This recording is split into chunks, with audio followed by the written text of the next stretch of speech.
Stephen Covey શું શીખવાડ્યું? Begin with the end in mind. આ બહુ મોટો એક કેસ સ્ટડી થઈ ગયો ઇન્ડિયામાં.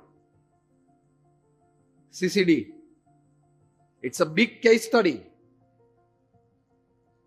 એટલે તમે એકની બીજી દુકાન કરો, બીજાની ત્રીજી કરો, પાંચમાની છઠ્ઠી કરો, એની ના નથી, પણ ગણતરી રાખજો અને વિચાર રાખજો. મને કહેવામાં આવ્યું છે કે આ મુદ્દો તમે મુખ્ય આધારભૂત બોલજો.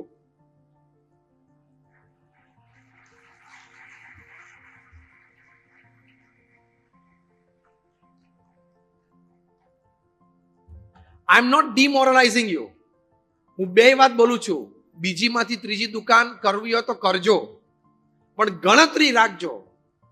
તમે ને તમારા ફેમિલી ખૂબ દુખી થાય એવું પગલું ના લઈ લેતા. ચોખ્ખી ગુજરાતી ભાષામાં એક સરસ કહેવત છે, પગ કેટલા પ્રસરાવાય?